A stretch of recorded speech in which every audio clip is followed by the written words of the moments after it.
ભાવનગરના ઉદ્યોગકારોને પોતાના બિઝનેસના વિસ્તાર માટે તથા ભાવનગરના નવા સ્ટાર્ટઅપ અને પ્રોત્સાહન મળે તેવા ઉદ્દેશ્યથી ભાવનગર શહેરના જવાહર મેદાન ખાતે Saurashtra chamber of commerce and industry તથા સૌરાષ્ટ્ર ચેમ્બર ટ્રસ્ટના સંયુક્ત ઉપક્રમે તારીખ 3 થી 6 જાન્યુઆરી સુધી યોજાનારા vibrant Bhavnagar vision 2030 trade and industrial expo કેન્દ્રીય અન્ન નાગરિક પુરવઠા રાજ્યમંત્રી શ્રીમતી નીમુબેન બામણિયાના હસ્તે ખુલ્લો મૂકવામાં આવ્યો હતો।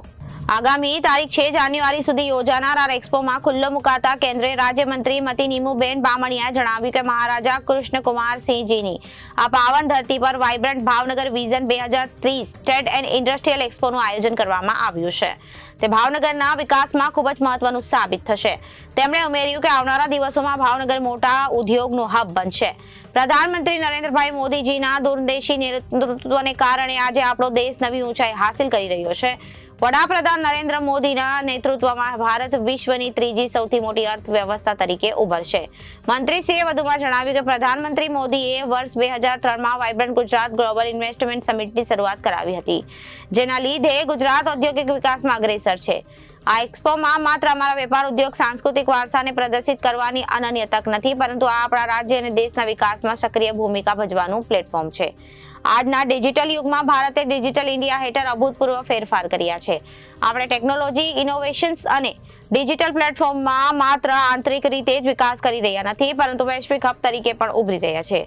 5G જેવી ઉભરતી ટેકનોલોજી આવનારા દિવસોમાં પણ આપણા ઉદ્યોગો અને વ્યવસાયોને વધુ સ્પર્ધાત્મક બનાવશે। આર્ટિફિશિયલ ઇન્ટેલિજન્સ AI, બ્લોકચેન અને ઇન્ટરનેટ ઓફ થિંગ્સ IoT જેવી નવી ટેકનોલોજીનો ઉપયોગ કરીને આપણે સૌરાષ્ટ્ર અને સમગ્ર વિસ્તારમાં બિઝનેસ માટે નવી દિશા નિર્ધારિત કરી શકીએ। આ ટેકનોલોજી માત્ર રોજગારીની નવી તકો ખોલવાની સાથે ઉદ્યોગોની ઉત્પાદકતા અને સ્પર્ધકતામાં વધારો કરશે। અન્ય મદદ કરી રહી છે। મારી અપેક્ષા ભાવનગરના નગરજનોથી જ છે, જ્યારે પ્રવાસ માટે, ટુરિઝમ માટે ભાવનગરમાં બીજા રાજ્યના નગરજનો અને લોકો આવે, ખાસ કરીને યાદ રાખજો કે ભાવનગરનું જે ગૌરવશાળી ઇતિહાસ છે એમાં આપણે ખોવાઈ નથી જવું, એને યાદ કરવું છે।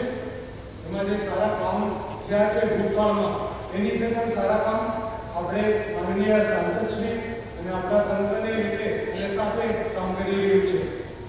ફરીવાર ચેમ્બર ઓફ કોમર્સનો આભારી છું અને એ જ વિનંતી કરું છું કે આવા એક્સપો દર વર્ષે અથવા દર બાય એન્યુઅલ રાખો, જેને લઈને અમારા યુવાનોને પ્રોત્સાહન મળે।